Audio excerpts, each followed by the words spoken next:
میرا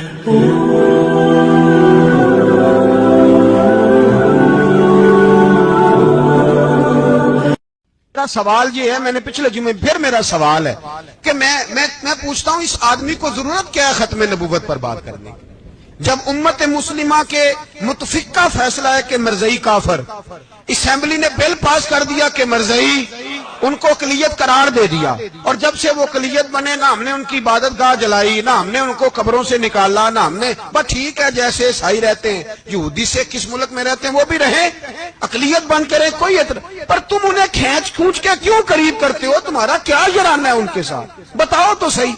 ان لوگوں سے ان کو چاہیے اپنے منہ میں لگام ڈالیں، اور اگر نہیں ڈالیں گے پھر انشاءاللہ ڈالی جائے گی۔ تو وزیر قانون صاحب کو کیا مصیبت بنی ہوئی ہے نیا فتویٰ دینے کہ ہے کوئی شوق انہیں دینا چاہیے فتویٰ؟ کہتے نہیں مرزائیوں میں ہمارے درمیان تھوڑا ہی فرق ہے۔ مجھے یوں لگتا ہے کہ یہ جان بوجھ کر کوئی نہ کوئی ایسی شرارت کرتے ہیں جس سے لوگ اشتعال میں رہیں، جان بوجھ۔ حلم، حوصلہ، صبر ذات کے بارے میں تو ہے، لیکن اگر کوئی رسول پاک کی بے ادبی کرے تو پھر حوصلے کی بات ہے ہی نہیں، پھر تو جہاد کی بات ہے۔ اور میں دیانتداری سے مسجد میں باوضو بیٹھ کر جمعے کے دن مشورہ دیتا ہوں حکومت کو، اور وزیر قانون کو مشورہ دیتا ہوں کہ نہ فرعون کی حکومت ساری زندگی رہی، نہ نمرود رہا، نہ جاج بن یوسف رہا، نہ یزید رہا، اور یار درباری بن کے حکمرانوں کی چاپلوسی کرتے کرتے تم یہاں تک آ گئے ہو کہ اب نبی پاک کی عزت کو آنچ ڈالنا شروع کر دیا ہے۔ اور آپ یقین کریں سیاسی جماعتوں کا اتنا برا حال ہے کہ ان کے لیڈر کے بارے میں کوئی بات کرے تو پاگل ہو جاتے ہیں یہ احتجاج کر کر کے، اور اس نے ڈائریکٹ کہہ دیا کہ ختم نبوت کا مسئلہ ہی کوئی نہیں، جو دین کی بنیاد ہے، کسی کو پرواہ نہیں۔ مجھے تو ان لوگوں کی فکر ہو رہی ہے جن لوگوں نے انہیں ووٹ دیے ہیں، وہ اللہ کو کیا جواب دیں گے۔ اور یہ اللہ ماشاءاللہ ساری سیاسی جماعتیں اس طرح کی۔ اور میرا وزیر قانون صاحب کو بھی مشورہ ہے کہ زندگی بڑی تھوڑی ہے، بڑی تھوڑی، اللہ سب کو معاف کرتا ہے، اپنے رسول کے غداروں کو معاف نہیں کرتا۔ اور یہاں تمہاری گاڑیوں پہ جھنڈے لگے ہوئے ہیں، وہاں بھی تمہارے جھنڈے لگیں گے، پر اسی یہ لگیں گے کہ یہ غدار ہے ناموس رسالت کے، یہ جھنڈے لگیں گے۔ شرم کرو اور ڈر جاؤ، بس کر دو۔ تمہارے منہ میں اب دانت پورے نہیں رہے، کوئی شوگر کا مریض ہے تو کوئی بلڈ پریشر کا، تو کوئی ہارٹ کا، تو کوئی کینسر کا۔ شرم کرو اور اپنی قبر کی بھی تھوڑی سی فکر کرو۔ بتاؤ پاکستان کے کتنے صدر گزرے، وزیر اعظم گزرے، تو ان کی قبریں کہاں ہیں؟ کوئی جاتا ہے ان کی قبروں پہ؟ کسی کو خبر ہے؟ کیوں اپنے لیے جہنم کٹھی کرتے؟ سارا کچھ دنیا داری رہ گئی ہے، سارا کچھ صرف یہی رہ گیا۔ حضرت ابو بکر سردار تھے، حضرت عمر سردار تھے قبیلے، حضرت عثمان سردار تھے، انہوں نے سرداریوں کو ٹھوکر مار کے رسول اللہ کے قدموں میں بیٹھنا پسند کی، سرداریاں چھوڑ کے غلام بن گئے۔ تم سرداریاں بچانے کے لیے رسول اللہ کی غداری کرتے ہو، شرم نہیں آتی؟ اور قوم شکوہ ہے مجھے ان لوگوں سے جو مولوی تو کہہ دیتے ہیں تو سیاست نہ کر، اور کسی سیاستدان کو منع نہیں کرتے کہ جب تجھے سورت فاتحہ بھی نہیں آتی تو تجھے کس نے اجازت دیا اتنی بڑی بات؟ مرزائی کل بھی کافر تھے، آج بھی کافر، اور قیامت تک، اور جو ان کے کفر میں شک کرے وہ بھی، اور پکا بے ایمان ہے، کافر ہے۔ وہ وزیر قانون ہو یا صوبائی ہو یا وفاقی ہو، من شک فی کفر ہی فقط کفر، جو مرزائی کے کفر میں شک کرے وہ بھی کافر ہے۔ ہمارے رسول آخری رسول ہے، ہم کسی کو یہ اجازت نہیں دیں گے کہ وہ ختم نبوت میں رخڑا ڈالنے کی کوشش کرے، ہم کسی کو یہ اجازت ہے۔ اور تم نے قوم کو لوٹا، لوٹتے رہو، اب ایمان پہ ڈاکے تو نہ ڈالو۔ تمہیں دولت لوٹ کے پیٹ نہیں بھرا، اب ایمان لوٹنا شروع کر لیا۔ تمہارا فیکٹریاں لوٹ کر، قومی خزانہ لوٹ کر پیٹ نہیں بھرا، بھائی مانو اب دین بیچ کر اپنی حکومتیں پکی کرو گے۔ اور وہ لوگ بھی تیار ہو جائیں جو ان بے ایمانوں کو منتخب کرتے ہیں، ان سے بھی سوال کرے گا ختم نبوت کا موضوع قیامت کے دن کہ تم بتاؤ۔ ان کو سپورٹ کرتے تھے جو رسول اللہ صلی اللہ علیہ وسلم کے بعد بھی کسی نبی کو نبی ماننا درست جانتے تھے۔ مان تاثیر جب مرا تھا نا تو 5-5 لاکھ روپیہ مولویوں کو آفر کی جنازہ پڑھاؤ،